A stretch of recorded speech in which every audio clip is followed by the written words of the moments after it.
আসসালামু আলাইকুম প্রিয় বন্ধুরা, আজকের আয়োজনে আমরা আলোচনা করব জান্নাতি হুর বা হুরাইন সম্পর্কে। জান্নাতের অন্যান্য নিয়ামতের ন্যায় হুরাইনও একটি নিয়ামত হবে। কোনো কোনো হুরাইন ইয়াকুত ও মুক্তার ন্যায় লাল হবে। অতুলনীয় সুন্দরের সাথে সাথে হুরাইনরা সতীত্ব ও লজ্জাশীলতারও তারা নিজেদের তুলনা হবে। মানব হুরদেরকে ইতিপূর্বে অন্য কোনো মানুষ স্পর্শ করে নেই।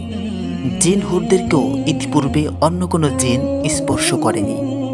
বেহেশতি হুর হুর সেই মহিলাদেরকে বলা হয় যাদের চোখের তারা খুব কালো এবং বাকি অংশ খুব সাদা। এদের চোখের অন্য এক সৌন্দর্য বর্ণনায় বলা হয় ইন, তার মানে ডাগর ডাগর চোখ বিশিষ্ট মহিলা। তারা লজ্জা, নম্র, আয়তালোচনা, তন্বী, সুরক্ষিত ডিমের মতো উজ্জ্বল গৌরববর্ণ। আল্লাহ তাআলা বলেন, তথায় থাকবে আয়তালোচনা রমণীগণ। কোনো জিন ও মানব পূর্বে তাদেরকে স্পর্শ করেনি। অতএব তোমরা উভয়ে তোমাদের পালনকর্তার কোন অবদানকে অস্বীকার করবে? উল্লেখ্য, মোমেন ও সৎ মানুষের ন্যায় মোমেন ও সৎ জিনেরাও জান্নাতে যাবে।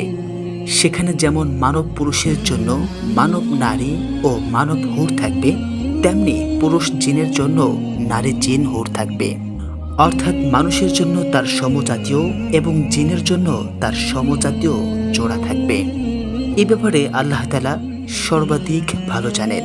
হুরেরা এতটা লজ্জাশীল হবে যে সেও স্বামী ব্যতীত অন্য কারো দিকে কখনো চোখ তুলে তাকাবে না।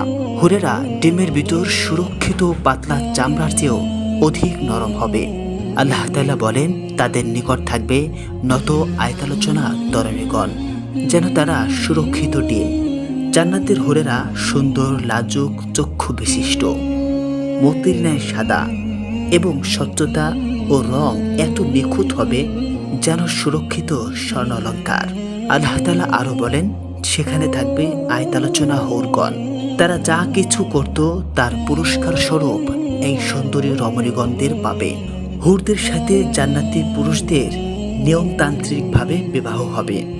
আল্লাহ তাআলা বলেন, তাদেরকে বলা হবে, তোমরা যা করতে তার প্রতিফল স্বরূপ তোমরা তৃপ্ত হয়ে পানাহার করো। তারা শ্রেণীবদ্ধ হয়ে সিংহাসনে হেলান দিয়ে বসবে।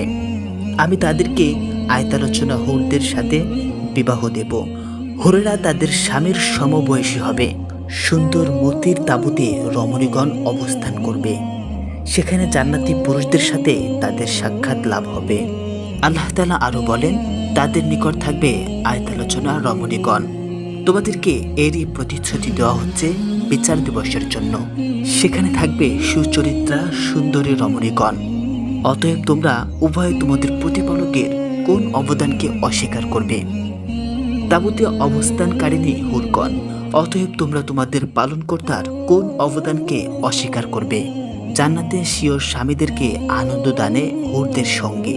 আব্বাস রাদিয়াল্লাহু তাআলা আনহু থেকে বর্ণিত, রাসূলুল্লাহ সাল্লাল্লাহু আলাইহি ওয়াসাল্লাম বলেন, জান্নাতে আকর্ষণীয় চক্ষু বিশিষ্ট হুরেরা সঙ্গীত পরিবেশন করবে। সুবহানাল্লাহ। মুআজ বিন জাবাল রাদিয়াল্লাহু তাআলা আনহু থেকে বর্ণিত, তিনি বলেন, রাসূলুল্লাহ সাল্লাল্লাহু আলাইহি ওয়াসাল্লাম বলেছেন, যখন কোনো মহিলা তার স্বামীকে কোনো কষ্ট দেয়, তখন আয়তালোচনা হুরদের মধ্য থেকে মোমেনের স্ত্রীকে বলবে যে, আল্লাহ তাআলা তোমাকে ধ্বংস করুক, তাকে কষ্ট দিও না, সে অল্প দিনের জন্য তোমার নিকট আছে, অতি শীঘ্রই সে তোমাদেরকে ছেড়ে চলে আসবে। প্রিয় বন্ধুরা, পবিত্র কোরআন ও হাদিসে জান্নাতি হুরদের সম্পর্কে আরো অনেক আলোচনা রয়েছে। সম্ভব হলে পরবর্তী কোনো পর্বে জান্নাতি হুরদের সম্পর্কে আপনাদের সামনে আলোচনা করব।